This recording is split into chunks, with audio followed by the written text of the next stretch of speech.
Hi everyone, welcome back my YouTube channel. ಎಲ್ಲ ಹೇಗಿದ್ದೀರಾ? Hope ಚೆನ್ನಾಗಿದ್ದೀರಾ ಅಂತ ಈ ವಿಡಿಯೋ ಶುರು ಮಾಡ್ತಾ ಇದ್ದೀನಿ. ನಾನು ನಿಮ್ಮ ಹರಿಣಿ ಗೌಡ. ಇವತ್ತು ನಾನು ಪನ್ನೀರ್ ವಡ ತವಾ ಫ್ರೈ ಮಾಡೋದು ಹೇಗೆ ಅಂತ ತೋರಿಸ್ತಾ ಇದ್ದೀನಿ. ನಾನಿಲ್ಲಿ ಮೊದಲಿಗೆ 200 ಗ್ರಾಮ್ ಪನ್ನೀರ್ ತೊಗೊಂಡಿದ್ದೀನಿ. ಅದನ್ನು ತುರಿದು ಇಟ್ಕೊಂಡಿದ್ದೀನಿ. ಈ ಕಡೆ ಸಣ್ಣಕ್ಕೆ ಒಂದು ಈರುಳ್ಳಿ ಹಚ್ಕೊಂಡಿದ್ದೀನಿ, 1-2 ಹಸಿಮೆಣಸಿನ್ಕಾಯಿ, ಸ್ವಲ್ಪ ಕೊತ್ತಂಬರಿ ಸೊಪ್ಪು, 1 ಕ್ಯಾರೆಟ್ನ ತುರಿದಿಟ್ಕೊಂಡಿದ್ದೀನಿ, ಮತ್ತು ಒಂದು ಬಟ್ಲಲ್ಲಿ ಅಕ್ಕಿ ಹೆಸರು ತೊಗೊಂಡಿದ್ದೀನಿ. ಈಗ ನಾನು 200 ಗ್ರಾಮ್ ಪನ್ನೀರ್ ತೊಗೊಂಡಿದ್ದೀನಿ ಅಂದರೆ ಇಲ್ಲಿ ಅದಕ್ಕಿಂತ ಸ್ವಲ್ಪ ಅರ್ಧ ಅಂದರೆ 100 ಗ್ರಾಮ್ ಅಕ್ಕಿ ಹೆಸರು ತೊಗೋಬೇಕು. ಎರಡನ್ನೂ ಹಾಕ್ಕೊತಾ ಇದ್ದೀನಿ. ಹಾಕ್ಕೊಂಡು ಈಗ ಈರುಳ್ಳಿ ಸಣ್ಣ ಕಟ್ ಮಾಡಿ ಇಟ್ಕೊಂಡಿದ್ನಲ್ಲ ಒಂದು ಈರುಳ್ಳಿನ, ಸೊ ಅದನ್ನು ಕಟ್ ಮಾಡಿ ಹಾಕ್ಕೊತಾ ಇದ್ದೀನಿ. ಮತ್ತು 2 ಹಸಿಮೆಣಸಿನ್ಕಾಯಿ ಸಣ್ಣ ಕಟ್ ಮಾಡ್ಕೊಳ್ಳಿ, ನಿಮ್ಮ ಖಾರ ಹೇಗೆ ಬೇಕೋ ಹಾಗೆ. ಆಮೇಲೆ ಸ್ವಲ್ಪ ಕೊತ್ತಂಬರಿ ಸೊಪ್ಪು ಹಾಕ್ಕೋಬೇಕು. ಮತ್ತು ಇಲ್ಲಿ 1 ಕ್ಯಾರೆಟ್ ತುರಿದು ಇಟ್ಕೊಂಡಿದ್ನಲ್ಲ ಅದು ಹಾಕ್ಕೊತಾ ಇದ್ದೀನಿ. ಮತ್ತು ರುಚಿಗೆ ತಕ್ಕಷ್ಟು ಉಪ್ಪು, ಇಷ್ಟು ಹಾಕ್ಕೊಂಡು ಚೆನ್ನಾಗಿ ಫಸ್ಟು ಹಾಗೆ ಡ್ರೈ ಮಿಕ್ಸ್ ಮಾಡ್ಕೋಬೇಕು. ಆಮೇಲೆ ಸ್ವಲ್ಪನೇ ನೀರು ಹಾಕ್ಕೊಂಡು ಈ ಥರ ಕಳಿಸ್ಕೋಬೇಕು. ನಾವು ವಡೆ ಹಿಟ್ಟು ಕಳಿಸ್ಕೊಡ್ತೀವಲ್ಲ ಹಾಗೇ ಕಳಿಸ್ಕೊಂಡ್ರೆ ಆಯಿತು.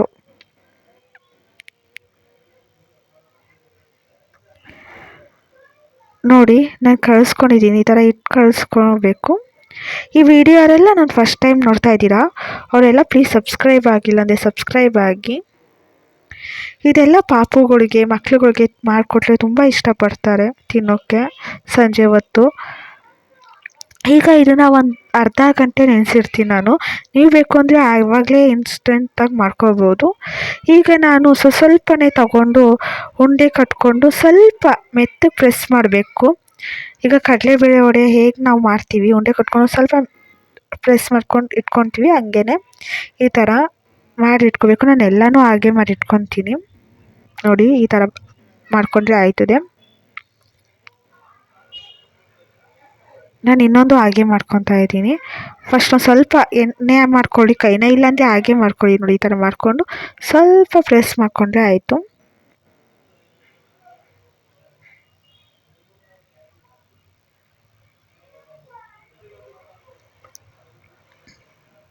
ಹಿಂಗೆ ಮಾಡಿ ಇಟ್ಕೊಂಡಿದ್ದೀನಿ.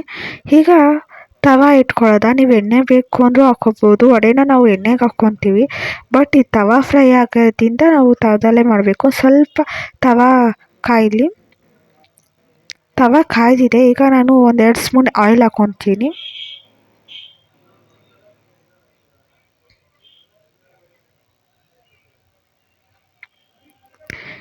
ಈಗ ಒಂದೊಂದೇ ಇಟ್ಕೋಬೇಕು.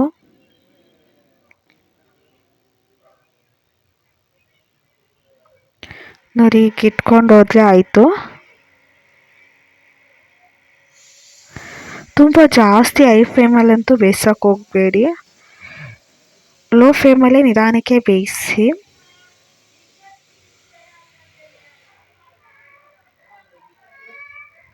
ನಾನು ಸುತ್ತ ಇಟ್ಬಿಟ್ಟು ಮಧ್ಯ ಇಟ್ಟಿರೋದೇ ಮರ್ತ್ಬಿಟ್ಟೆ ಅಲ್ಲಿ ಅವಾಗ. ಸೊ ಮಧ್ಯ ಸ್ವಲ್ಪ ರೋಸ್ಟ್ ಆಗಿಬಿಟ್ಟಿದೆ.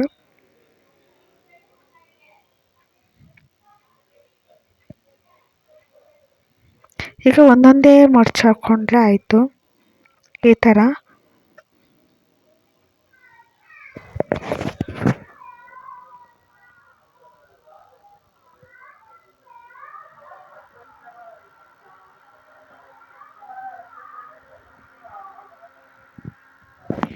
ನೋಡಿ, ಒಂದು 20 ನಿಮಿಷ ಬೇಕು ಬೇಯೋಕ್ಕೆ. ಎರಡು ಒಂಥರ ರೋಸ್ಟ್ ಬ್ರೌನ್ ಕಲರ್ ಬಂದರೆ ಆಗುತ್ತೆ. ನೋಡಿ, ಈ ಥರ ಬೇಯಿಸ್ಕೋಬೇಕು. ನಾನು ಲೋ ಫ್ಲೇಮಲ್ಲೇ ಇಟ್ಟು ಬೇಯಿಸ್ಕೊತಾ ಇದ್ದೀನಿ. ಹೀಗಾಗಿದೆ.